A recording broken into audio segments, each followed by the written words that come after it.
Hello and welcome to the North Metro SBDC programming. We'll turn it over to you, Courtney.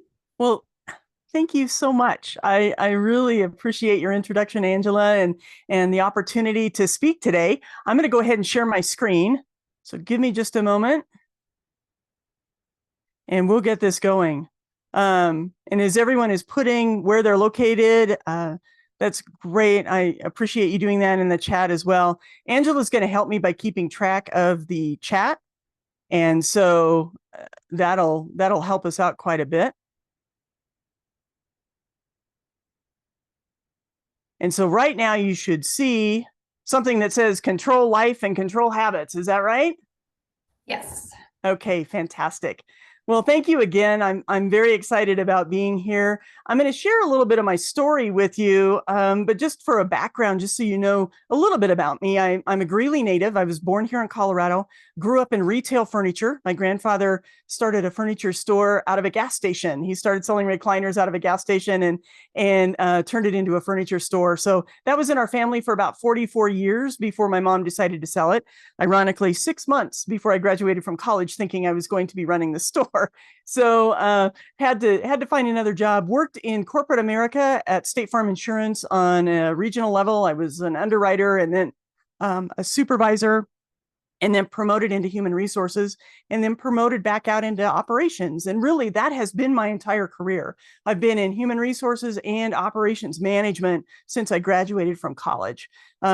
Most recently, before I started my consulting company called Courtside, I worked at an ambulance service. And when I started there as their HR director, they had 125 people and no HR department. So I built their HR department, and we grew to multiple locations and 350 people before I became the VP of operations, and then decided, you know what, I want to go back and I want to work with people like my parents and my grandpa, and work with small to medium-sized businesses and help them with their HR and management needs. And so that's what I do. When I started my business, I called the North Metro SBDC and I said, hey, is Jesse there? And I talked to Jesse Esparza. He actually helped me get my business off the ground. And I still talk to him to this day, 17 years later. So the SBDC is a great resource and has great tools to help you with your business. So I'm very excited to be participating in this training today with the SBDC. So today we're going to discuss the challenge that all of us have as business owners and managers of managing employees and managing tasks. And really, when you're thinking about chaos and control, and as Raul and I were talking about this particular session, it is time management, but it's time management with a spin. It's talking about really, how do we manage all the things that we have to do as business owners and managers? This is not an all-inclusive list. And as I was making this, I started to feel overwhelmed.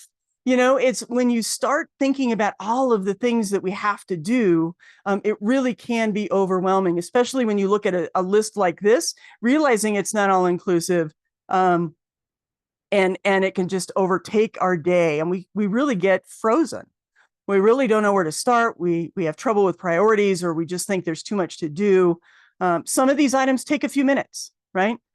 Others take a few days. And oftentimes, we don't necessarily know how much time it's going to take. So how can you plan for that? We are really running. We're running all of the time. Just like this gazelle, we're afraid of big things. We're afraid of the lions. We don't want to be eaten by the lions, and so we're trying to avoid them. But by doing that, oftentimes those trees pop up, and those trees create the chaos in our life. And we just don't know what to do. Now, I always have to say no gazelle was injured in the filming of this film. But as we move on, what happens is we start running into those trees, and then we just really don't know what to do. I had a tree. I had a problem with a tree, and I'm going to share that with you today. I'm going to talk to you about the lessons I learned and share some of those tips and tricks that I learned running a business, having a family, and trying to coordinate all of the demands that I had. So I am gonna share my story with you. You know, a while back, this is what my schedule looked like. I was basically starting meetings at 7:30 in the morning. Oftentimes I would miss lunch or eat something that, let me just say, wasn't necessarily nutritious, right? And dinner was also a hit and miss. Basically, I worked 75 to 80 hours. Does this sound familiar? 75 to 80 hours a week minimum. If projects or something popped up on my schedule, or in my case, because I'm HR, investigations popped up, or maybe there was an employee issue that popped up, whatever that was, that added more time to that 75 to 80 hours a week. And it wasn't really unusual for me to spend up to 90 hours a week working. If an emergency happened, I just had to figure out how to get it done. And with that kind of schedule, it was really hard to fit things in, right? I called it calendar whiplash. When things pop up and all of a sudden I'm distracted, or I've got to look over here and I've got to plan something else on my calendar, I've got to, shuffle things around, I've got to do those things. I call that calendar whiplash. It just is too many things on my calendar, too many things to do. And oftentimes I forgot that I was human. And I needed to take care of myself. I needed to take care of my physical body, of my mental health, of my, just everything around being a human. I needed to take care of that.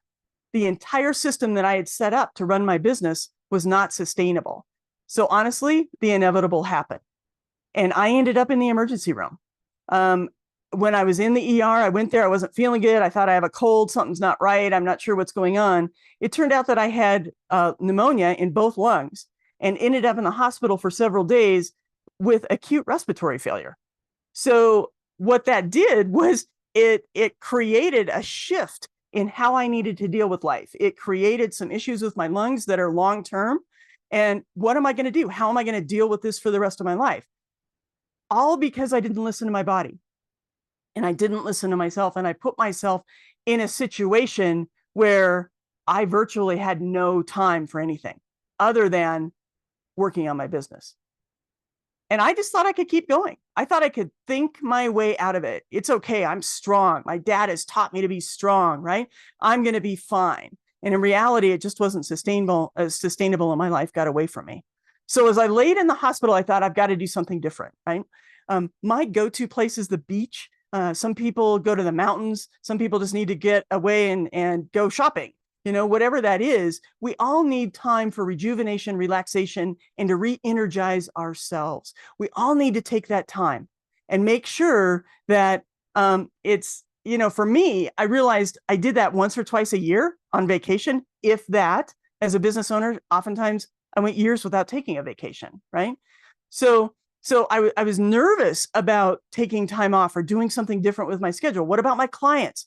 What about my family? How am I going to be involved in the community? How do I make all of these things work? And I kept catastrophizing what would happen if I took care of myself. And as I think that was a result of my habits and my upbringing, right? All of these things combined and created some of those problems. But it was clear to me that what I was doing was not serving me anymore. So as I sat there and reflected on what I had done, I realized I was the quintessential workaholic, right? Even though I knew I had to change, I wasn't sure how. I wasn't sure that I was comfortable changing, and realized that my biggest obstacle in doing it was I don't know that I knew how to relax. The only thing I knew how to do was work. And so I started studying. I started reading books and articles. I bought way too many planners to try to figure out what tool is going to help me do this, right? And I realized it wasn't the tool. It's not about the tool that you use. It's actually about setting it up in a way that works for you, right? I had to set a daily intention. What am I going to do today? What are my top 3 items I need to get done today in order to move my goals forward? Professionally, personally, what am I going to do? And then I scheduled what I call Zen time. My Zen time is that time that is my time. It's an appointment with myself. It's on my calendar, and I don't change it. It doesn't move. So that's a time that I set for myself. And the reason that I'm talking about this is because without that time, without putting that time down on your calendar first, it's going to get swallowed up by other things and by other demands. So I didn't want to end up back in the hospital. That was a really scary experience for me. In fact, it scared me to death.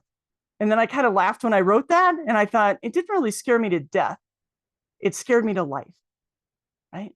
it scared me into life. It scared me to say, wow, you know what? I've got to do something different. So I wanted the craziness to stop. I wanted to live better, and I wanted to live a more healthy life. So I'm going to share some practical tips with you today, things that you can do in your calendar, things you can do with processes, ways you can keep up on the compliance issues that you need to as a manager. And at any time, feel free to say, wait, tell me more about that. Okay. So the first tip I want to share with you, this is actually a picture I got off of Asana, and it's called time blocking. Now, we all talk about time blocking, right?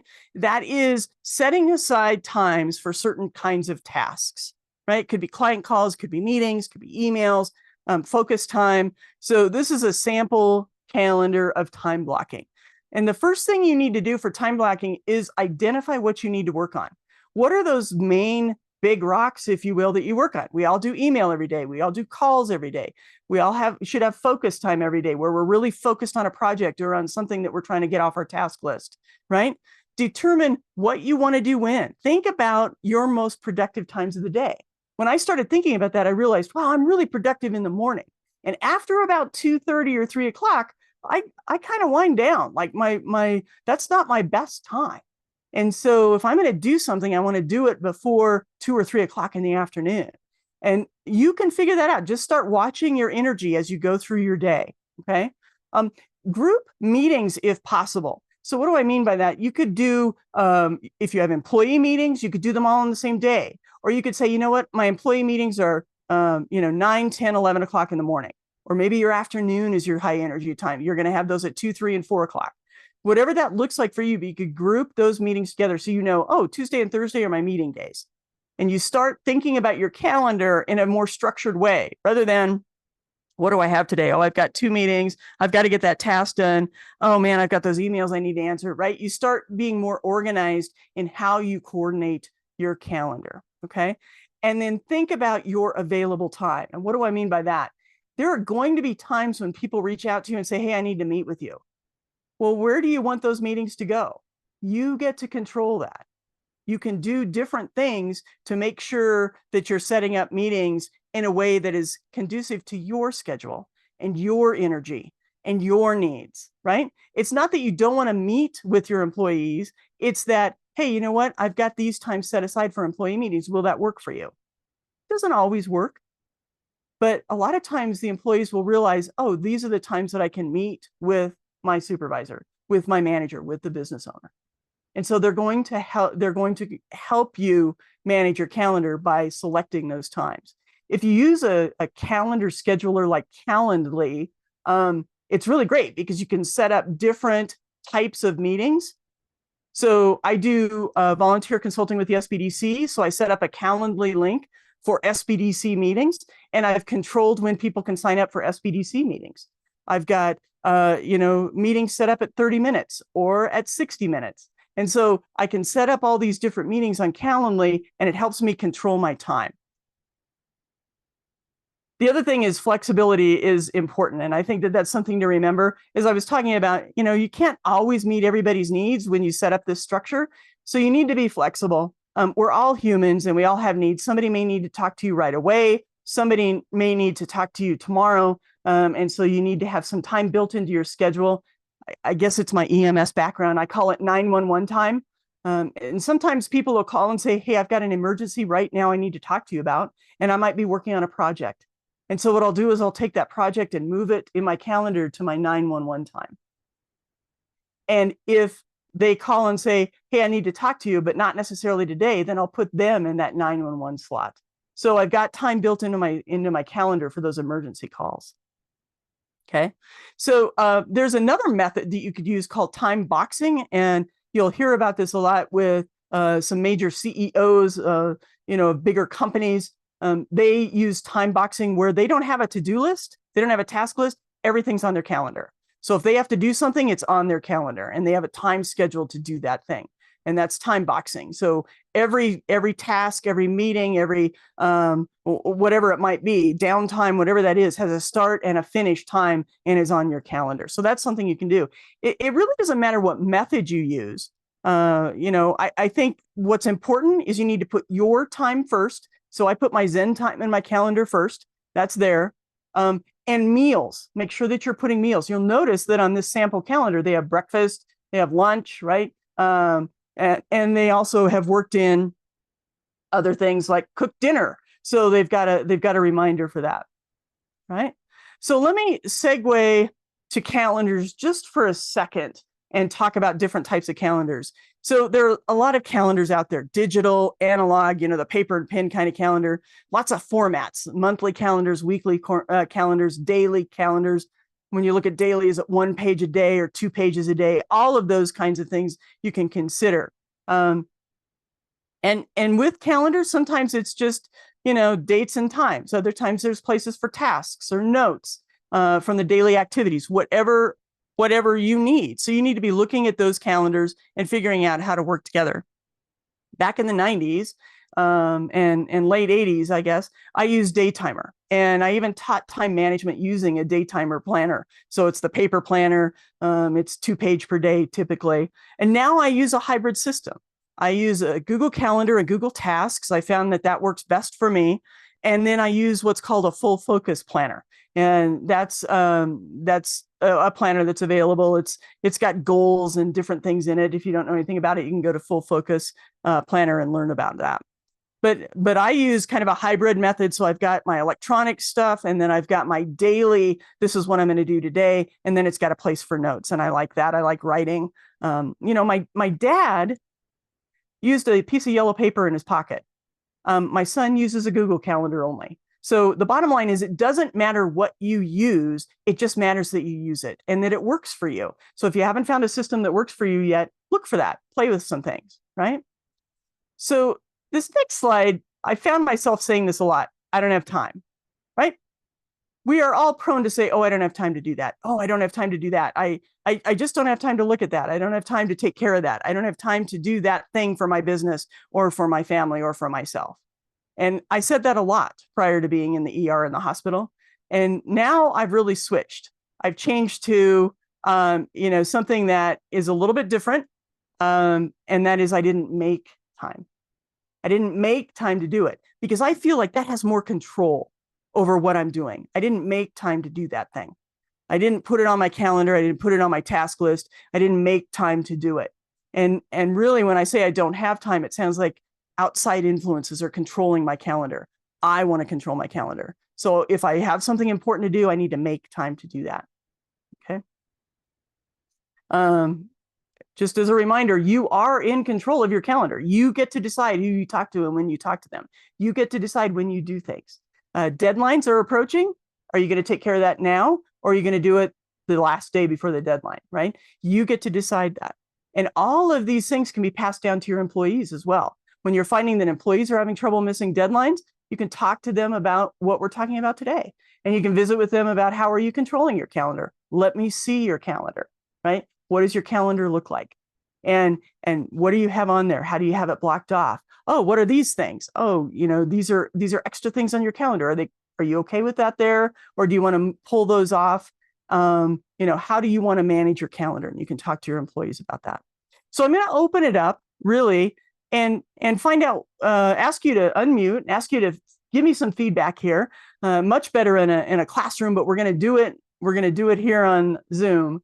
Give me some feedback as far as what is causing your calendar whiplash? What's causing you to jump from urgency to urgency and people jumping onto your calendar and setting up meetings when you didn't think they were going to, and maybe projects or emergencies that pop up. Tell me about what's happening with you. So this is the audience participation part that's really important, because if you don't, it's just, I'm just going to be a talking head here. Oh, I see someone else raising their hand. Oh, great. Okay. Hi. Do you just want Hi. us to unmute, or do you want us to, what's the protocol? Wait, just talk. Oh, hi. Yeah. Look, Yeah. okay, hi. So my name is Kalea, and hopefully I answer, the question directly. But my issue right now with calendar management is that, like, for right now, like, I'm an educator. I'm a full-time educator, and plus trying to still run my business.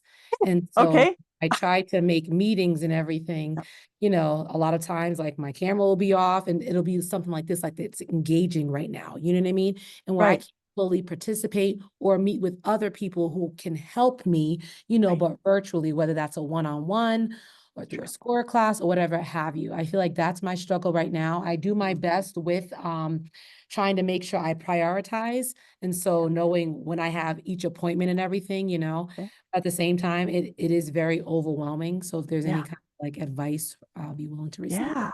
Oh, absolutely. And being an educator and then trying to do that, that's difficult. You've got a lot going on because you know, being an educator, you don't leave the classroom and have nothing to do. Like that's not feasible, right? So is it feasible in your business to be able to say, I can meet with clients or have client meetings on Tuesday and Thursday afternoons from 4 to 7? Is it possible for you to, I guess, help your clients pick a time that is helpful to you? Or is this something where, you know, you just want to leave it wide open and have it every day you have a couple of hours? Tell me more about how that would help you. No, thank you, Courtney, for that. But I can certainly do that. I can. I just need to make the time to do it. Right? Yeah. So is that something that's feasible for you? And does that help you with your question that you had as far as it sounds like your task management, you've got that prioritized and you've got that right. It's just the time management piece of when to meet with your clients so that you can still get your, what I'm going to call your day job, right? You can still do your day job. Is that, am I hearing the Exactly. question right? Yes. Okay. Yes, you are. Yes, you are. Thank you. Okay. And then, so thank you for that. Calendly, is that free? Calendly. Yeah. Calendly, is that free? Calendly.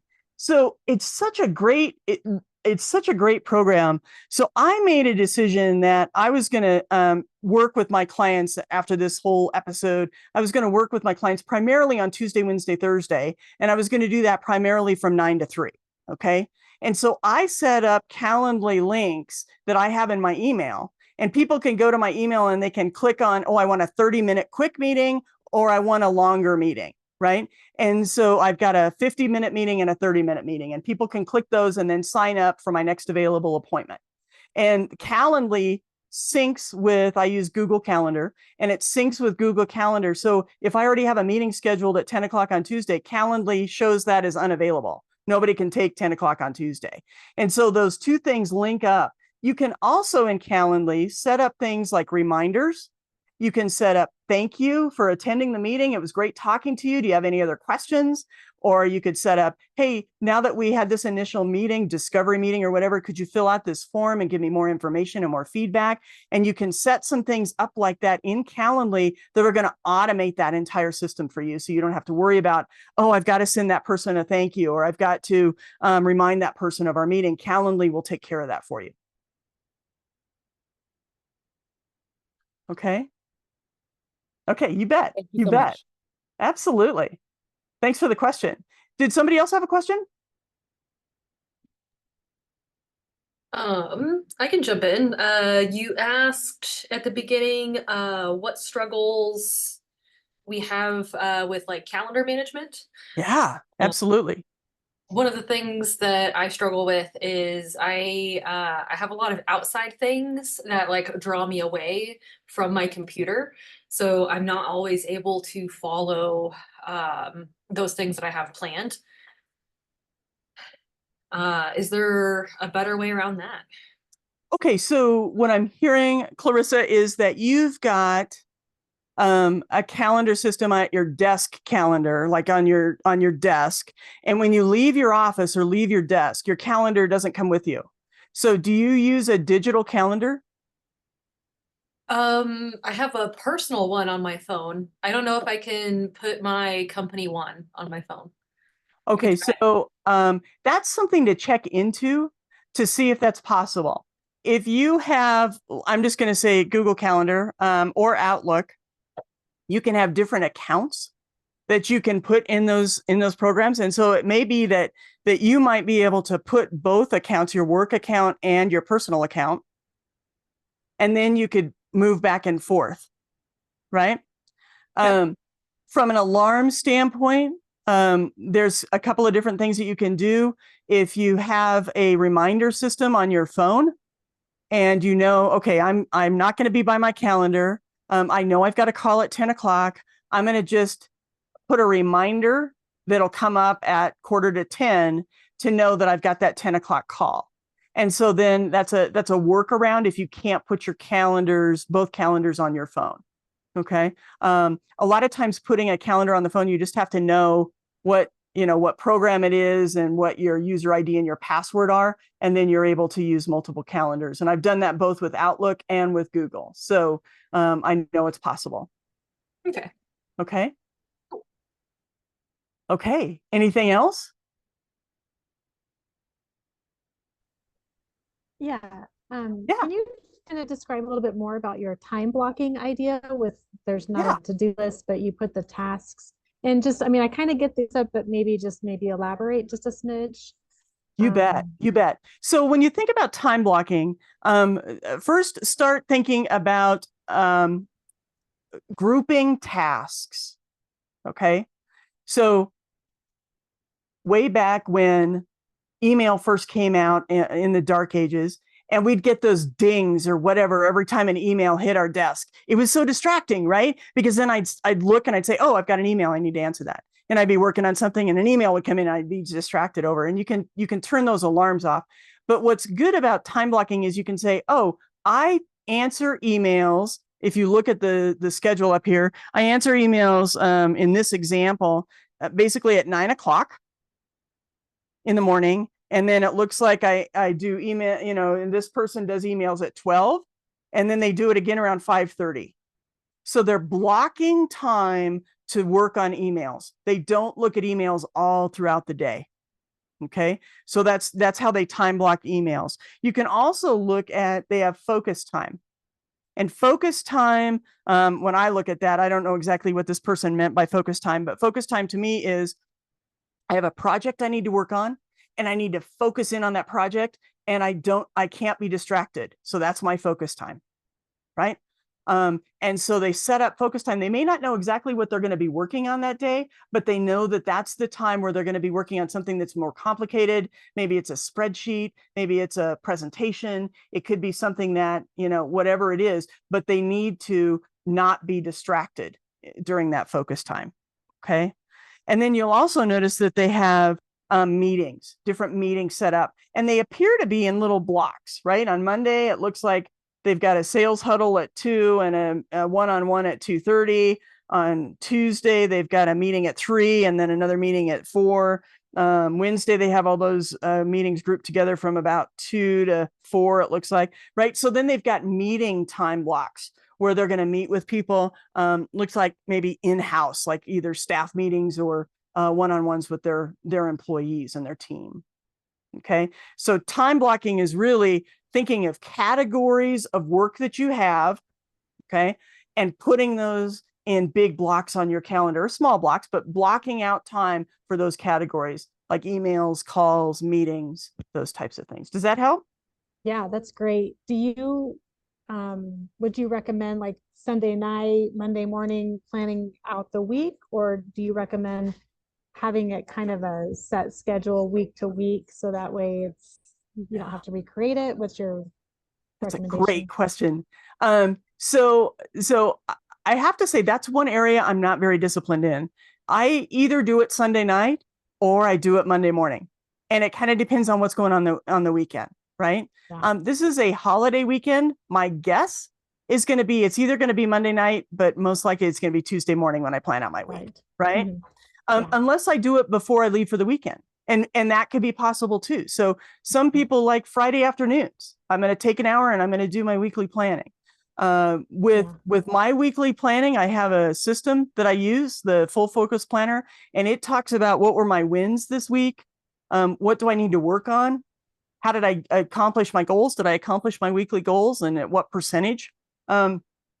What do I want to, what are the things that I want to do for myself and for my business next week? And what are my top 3 weekly goals for next week? And so there's a system that I use. Some people just sit down and say, okay, I'm going to look at my tasks that I know I need. and I'm going to look at my calendar and I'm going to figure out when I can do all of those tasks. If you have time blocking already in place, then you can actually plug those tasks into those various time blocks. You could plug them into focus time, or it looks like they also have afternoon deep work. My guess is that's where their high energy place is. And so they like to do a lot of deep work, a lot of that thinking, heavy lifting stuff in that afternoon deep work time. So is that helpful? Yep. And I was just going to suggest one thing that I've been doing occasionally, not all the time, but I set a timer.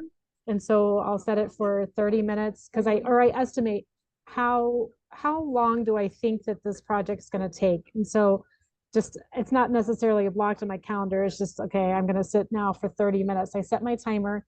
And if I'm not to the point yet where I've finished the project, then I'll repeat the timer to do another 30 minutes. And then I kind of, like after an hour has gone by, I'll be like, okay, I should probably pause, or yay, I did it. I achieved this, and I give myself a little reward, or, definitely standing up and just getting away from the desk for a few minutes. But I have found that timer really is a focuser for me, and not getting distracted on emails and emergency kind of things. So that's just a little tip that I've been trying to implement, but not always successful. That is so great. And I put a limit on my Facebook. Oh, good for you. It won't let me, well, I can still bypass it, but it won't. It's a reminder not to be distracted because I'm self-employed, not to be on Facebook during work hours. It's important, right? I mean, I know that some of us use Facebook for our businesses, and so that's a little different, but wow, even if you do that, you can totally get sucked into the personal side, right? What a cute puppy. Oh, that's great, right? Those kinds of things. And so that's great. I love the idea of the timer, and you could even double up on a couple of these things, right? Christy, you could say, okay, in my focus time, I'm going to schedule 20 minutes or 30 minutes of work, and it's going to be on this topic. And then I'm going to have 30 minutes of work on this topic, right? And so you're able to then really focus in on what you're doing. Adults, and probably things get done faster. If and I tell my son this all the time, would you get off your phone while you're doing your homework? Because you're not engaged in your homework. So like, same thing for myself. Like I have to practice that, like you're saying, like 20 minutes, 30 minutes. And I'm more productive if I have intentional drive. Absolutely. Oh, that's great. Thanks for sharing that. That's fantastic. Yeah. I love that. Okay, anything else? Are we ready to move on? We're going to move on to processes. So we're going to step out of calendars and tasks, and we're going to talk a little bit about processes. All right. So with the processes, what do we do with processes? Well, honestly, the best thing to do with processes is, one, establish them, right? When you establish processes, it leads to consistency, to better compliance with different things that happen, regulatory compliance with your handbook, those types of things, whatever regulations. It's also really helpful in the ease of transferring job duties from one employee to another, if that's needed, if somebody leaves the organization. The key to setting up these processes is actually coming up with the processes, clearly, but also then automating them. How can you automate them so you don't have to worry about it? Now, we just talked about how Calendly can automate reminders and thank you notes and follow-ups and those kinds of things, which is great. There are a lot of other programs out there, Constant Contact, MailChimp, ActiveCampaign, different types of CRMs that can help with the sales process and automate a lot of things in there. But what you want to do as a business owner is start to look at, how can I automate my day-to-day work? And so I've got some companies listed up here as far as project management software, as well as task management software. Now, I haven't worked with all of these tools, so I can't endorse them or explain how they all work. I have worked with a few. I've worked with Smartsheet, which is a great project management tool that I've enjoyed. Microsoft Project is one that one of my clients is using. Monday.com is one, Asana is one. So the project management things, look to see what works for you. When you're wanting a project management software, you've got to make sure that it's doing what you need. You're enabling maybe a Gantt chart that's going to help you know the dates that things are due. You've got tasks in there. You can assign those tasks. You can put emails in, and those email reminders are going to be sent out on those assigned tasks. Different types of project management tools, they're all there, and they do a lot of things. So if you're not using one now and you want to, be sure to check into those and ask a lot of questions to make sure that you're getting the right project management tool for you.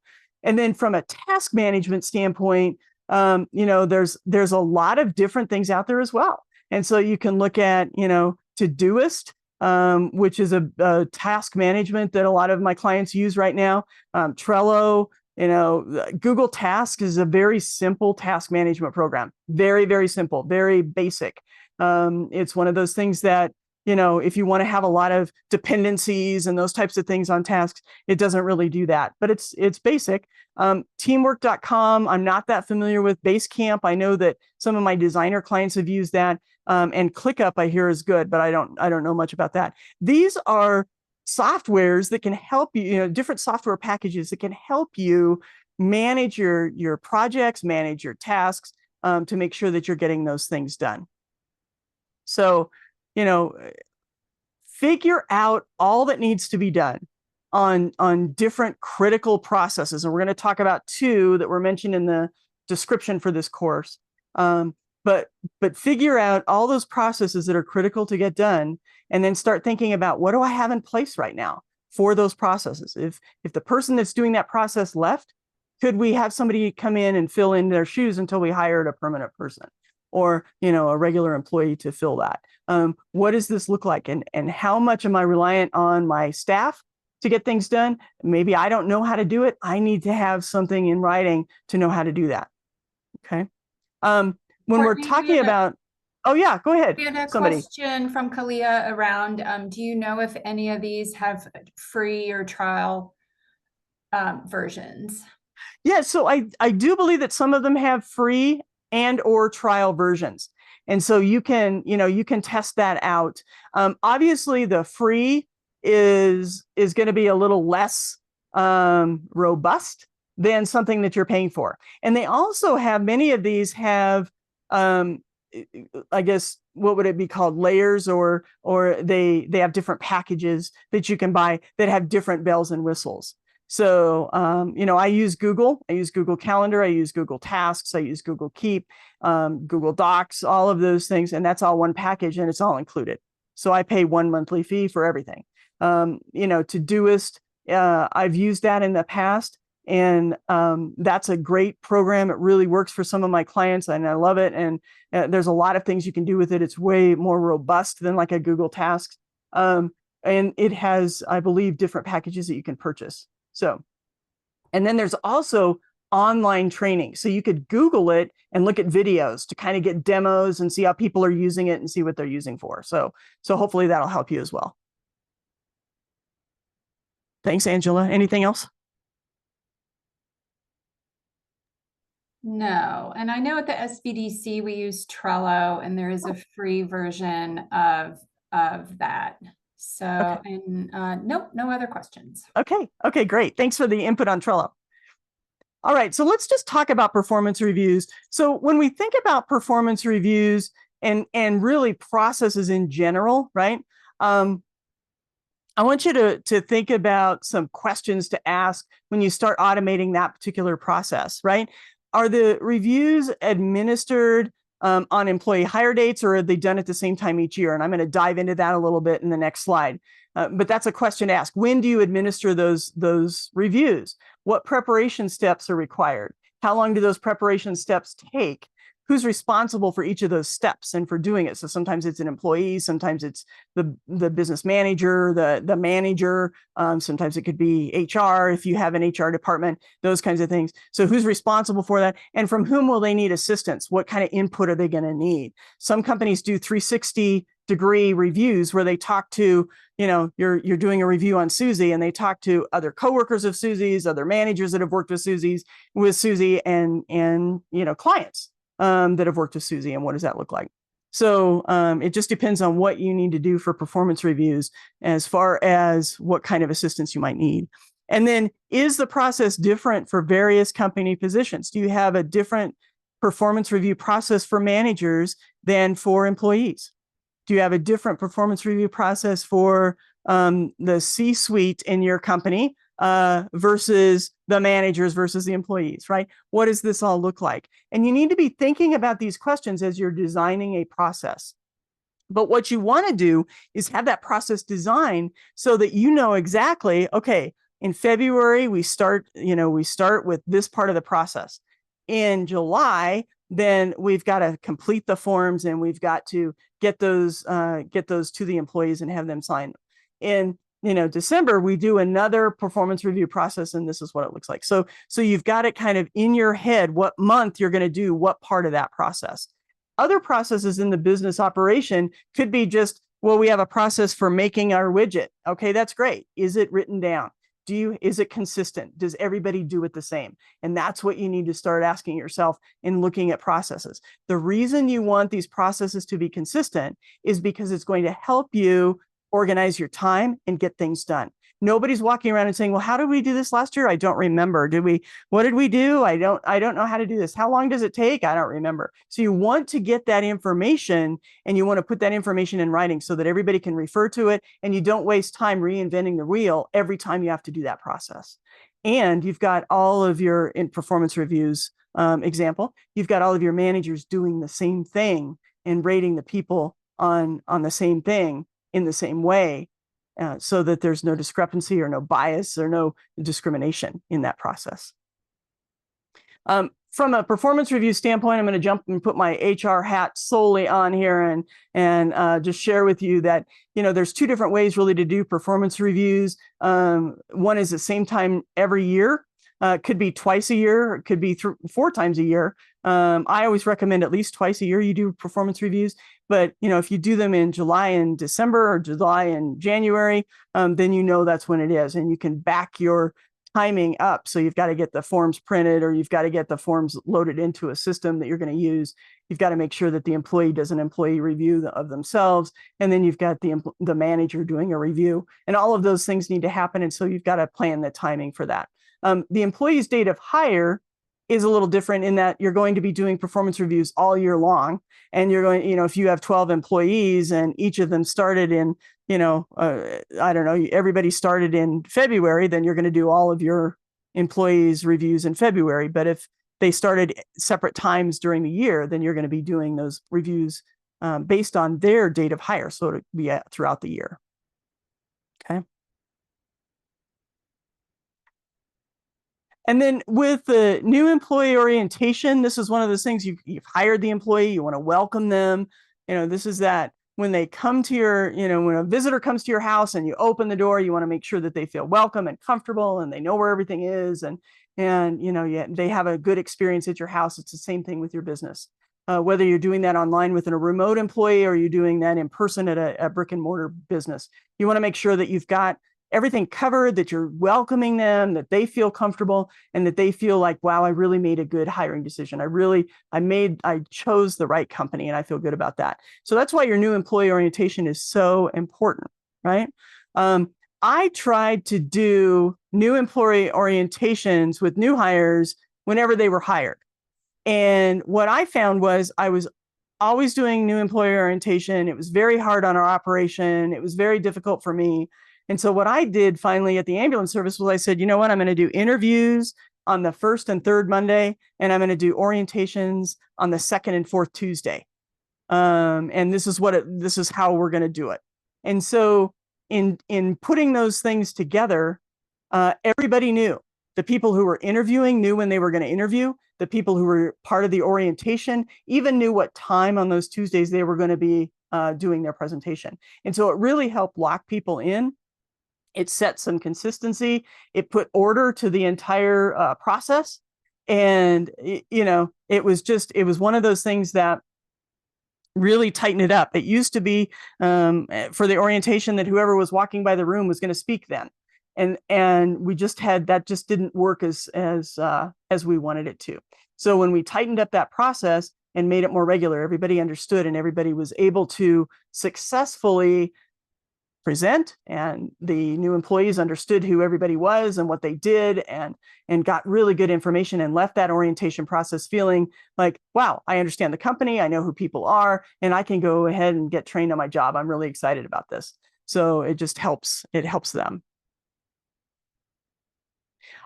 So let's just talk about compliance really quickly. And that is that I want you to, it's hard to stay up on all of the compliance and regulations and all the changes that happen. It really is hard to stay up on all of those things. So a couple of tips and tricks I'm going to give you. Set Google alerts for federal and state employment law.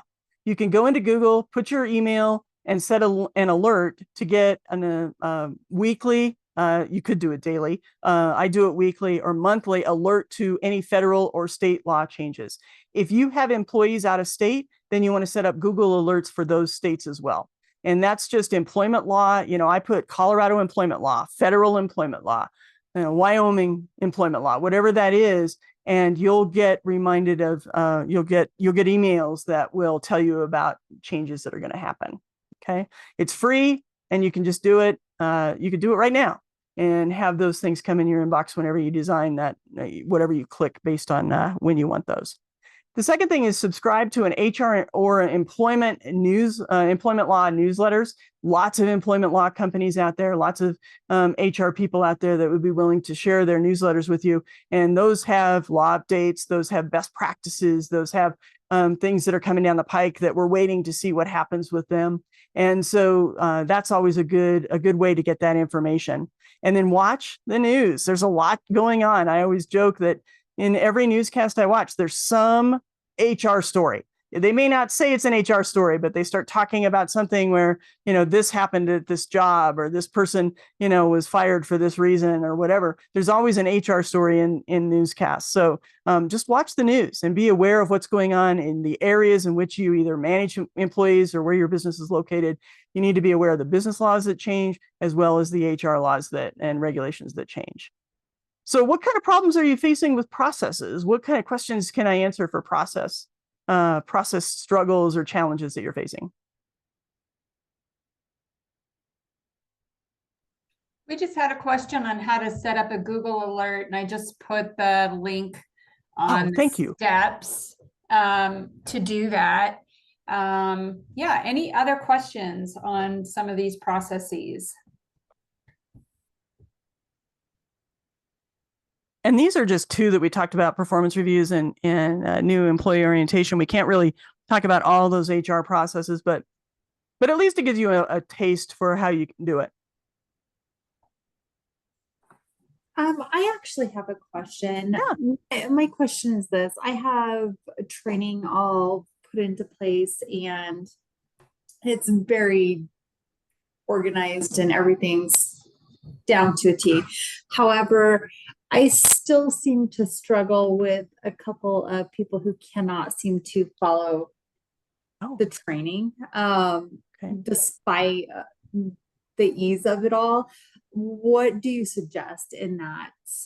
Right. So it sounds like you have processes developed, but your employees are struggling with following the process. Yeah. Yeah. Yeah. So that gets into really setting those expectations and then holding them accountable, right?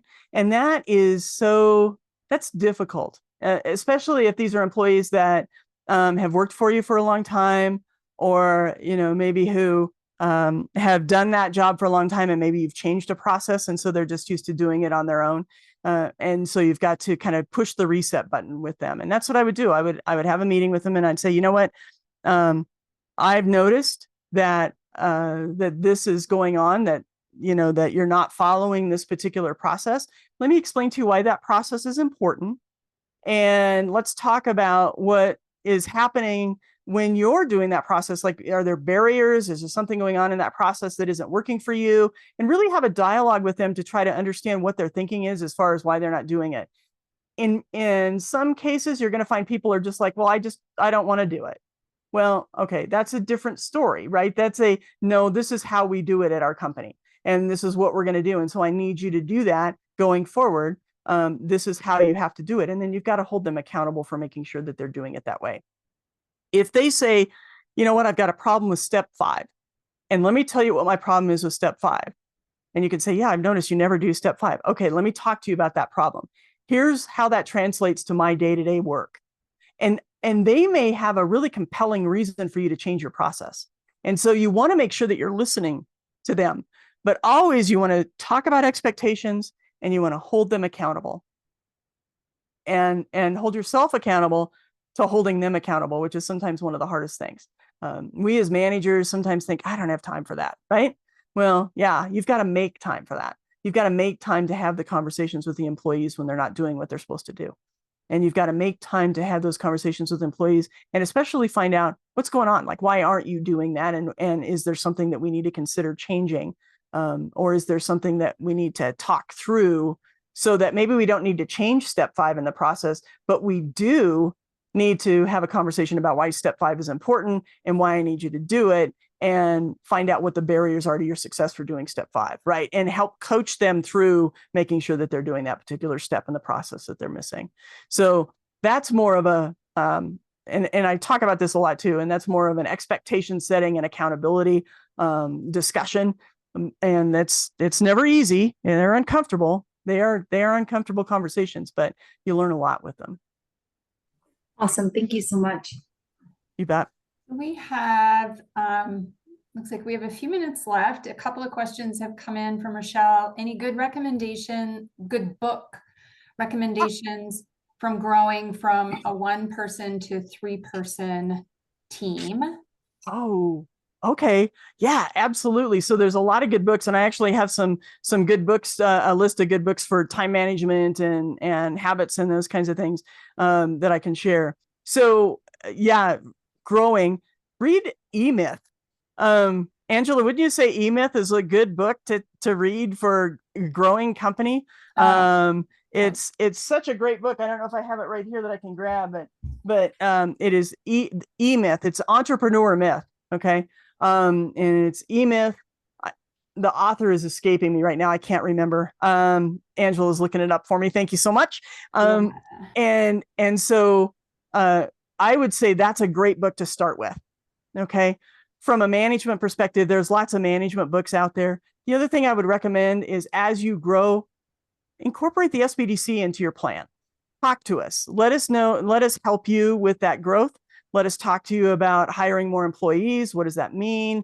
How do you talk about policies and procedures when you grow? Because obviously it's not just one person anymore. And so you've got to work with that one person saying, we've got to tighten things up because we're having more people come on board. And then you've got to work with the other people to make sure that they're following those policies. Okay. How does it impact your employees? It really impacts them it frees up time for you to visit with them and to train them and to coach them and to develop them. It takes them out of that mode of, oh, I can't talk to her because she's too busy. It takes them out of that mode and lets them come to you and feel more comfortable coming to you as they have questions or concerns. And so they're not doing things on their own in a way that maybe you don't want them to do. So that helps them. It also allows you to have time to really spend time with them and watch what they're doing and help them and coach them in real time. And then it obviously allows you to do other things in your business, right? When you have a calendar that frees you up and allows you to get things more streamlined, it really frees up time for you to choose what you want to do with your time, right? What do you want to make time for? And every once in a while, what I would say is get out of the office, get out of the office and go somewhere else. Okay. Here are the great books that you can look at and check out these books. These are some of the references that I used for today's presentation. These are books that I've read in the past. And just check these books out. Some of them are really familiar. I got Death by Meeting because I didn't want to have any more meetings, and I thought that's perfect. That's exactly the book I need. That's not at all what that book's about. That book is about more meetings and how meetings can really help save your company. So as you grow, you might find, oh, I have to have more meetings. This is crazy. So that was a funny realization for me when I bought that book. Okay. I am going to just go ahead and stop sharing my screen now. And so I can see everybody. Everybody's been over here on this side of my screen. I want to just see you before we leave today. And, I really appreciate you being here and taking time out of your day to join me. Thank you so much.